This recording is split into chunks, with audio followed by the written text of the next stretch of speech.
علی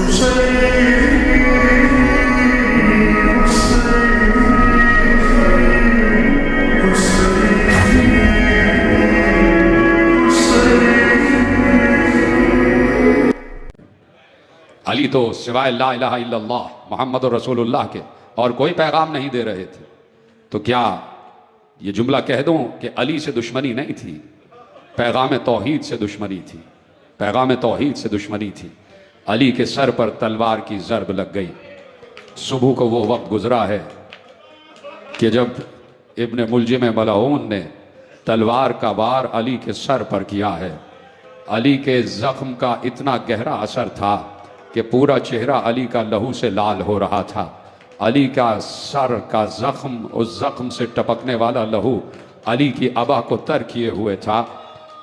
صبح کے مصائب تو آپ سن ہی چکے ہیں، اس کے بعد کے مصائب سن لیجئے میرے عزیزو۔ صبح سے یہ وقت ہو گیا، علی زخمی اپنے گھر میں بیٹھے ہوئے ہیں۔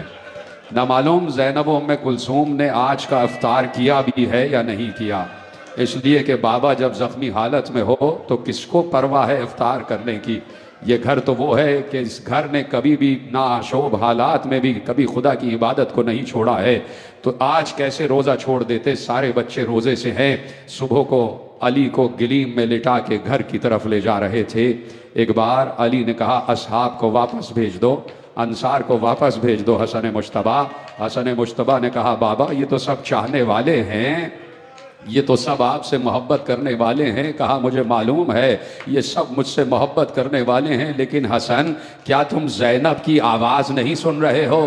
کیا تم ام کلثوم کی آواز نہیں سن رہے ہو؟ میں نہیں چاہتا کہ میری بیٹیوں کی آوازیں نامحرم کانوں تک چلی جائیں۔ میرے مولا آج آپ اپنی بیٹیوں کی آواز کا پردہ رکھ رہے ہیں، کل یہی کوفہ ہوگا زینب کے سر پر چادر نہیں ہوگی، کل یہی کوفہ ہوگا اجرکم اللہ۔ ابھی آپ کو جلوس لے کر جانا ہے، شبیہ تابوت لے کر جانا ہے، تو بس دو ہی جملے کہنے کی اجازت دے دیجئے گا۔ آپ کی آنکھیں گریہ خیز ہو چکی ہیں، خدا ان آنسوؤں کو رومال زہرا میں جگہ عطا کرے۔ جیسے ہی گھر قریب آیا، علی کو گلیم میں لٹایا ہوا تھا نا، ایک بار علی نے کہا حسن رک جاؤ بیٹا، میں ایسے گھر میں نہیں جاؤں گا، میں اپنے قدموں سے چلتا ہوا گھر میں جاؤں گا۔ ایک بار حسن نے کہا بابا زخم سر بہت گہرا ہے، اسی طرح چلے چلیے۔ کہا نہیں، ارے زینب مجھے اس حال میں دیکھے گی تو زینب کا کیا عالم ہوگا۔ علی نے ایک طرف سے حسن کا سہارا لیا، ایک طرف سے حسین کا سہارا لیا۔ فاتح خیبر اپنے بچوں کے کاندھوں کا سہارا لیے ہوئے گھر میں داخل ہوا۔ جیسے ہی حجرے کا پردہ ہٹا، زینب کے سر سے چادر ہٹی، دوڑ کے بابا سے لپٹی، بابا کیا میری یتیمی کا وقت آ گیا؟ اجرکم اللہ، بابا کیا ہماری یتیمی کا وقت آ گیا؟ بیٹی بابا سے لپٹ گئی۔ ایک بار علی کو تخت پر بٹھا دیا گیا، گاؤں لگا دیا گیا، علی گاؤں پر آرام کر رہے تھے۔ کہا حسن مجتبیٰ سر میں بہت درد ہو رہا ہے، میرے سر پر پٹی باندھ دو۔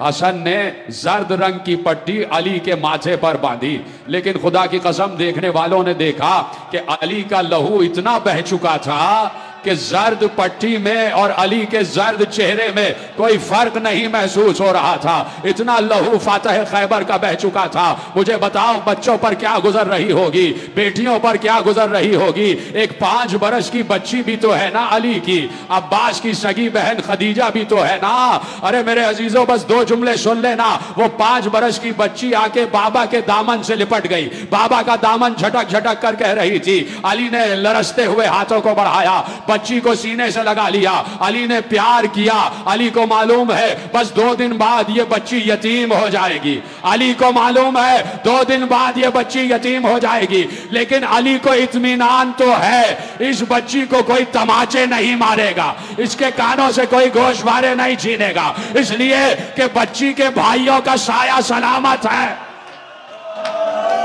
اجرکم اللہ، بچی کے بھائیوں کا سہارا سلامت ہے۔ ختم ہو گئی بات، آخری جملے تقریر کے۔ زینب نے پردے میں سے، حجرے کے پردے میں سے کہا حسن مشتبہ بھیا میں بابا سے اکیلے میں بات کرنا چاہتی ہوں، میں بابا سے ملنا چاہتی ہوں۔ ختم ہو گئی گفتگو میرے عزیزوں، زینب آگے بڑھی، تمام لوگوں کو باہر بھیج دیا گیا۔ زینب آگے بڑھی، زینب آگے بڑھی تو ہمیشہ یہ ہوتا تھا کہ جیسے ہی زینب آگے بڑھتی علی زینب کی پیشانی کو پہلے چوما کرتے تھے، لیکن آج عجیب واقعہ ہوا، جیسے ہی زینب علی کے قریب آئی علی نے لرزتے ہوئے ہاتھوں کو اٹھایا، زینب کے شانے سے چادر ہٹائی، کبھی کلائیوں کو چوما، کبھی شانے کو چوما، کبھی سر پہ ہاتھ رکھا۔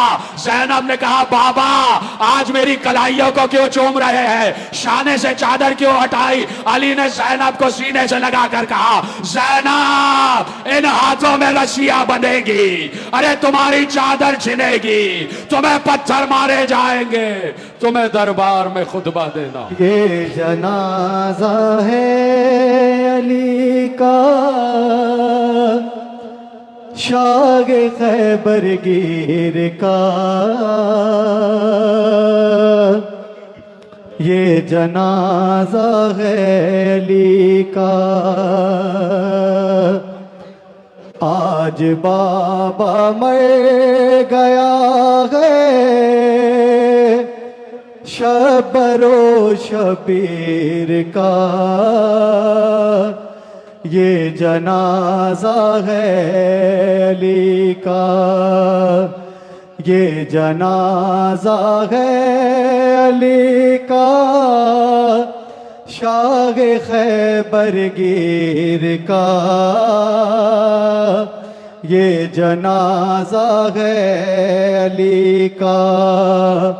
فاطمہ زہرا کے مرقد سے صدا آنے لگی، فاطمہ زہرا کے مرقد سے صدا آنے لگی، ہے صدا آنے لگی، یہ مصائب رہ گیا تھا کیا میری تقدیر کا، یہ جنازہ ہے علی کا۔ السلام علیکم یا علی مدد۔ مزید مجالس نوح سلام کی ویڈیوز دیکھنے کے لیے ہمارے یوٹیوب چینل حسینی کو سبسکرائب، لائک، شیئر کریں۔ چینل کا لنک ویڈیو کی ڈسکرپشن میں موجود ہے۔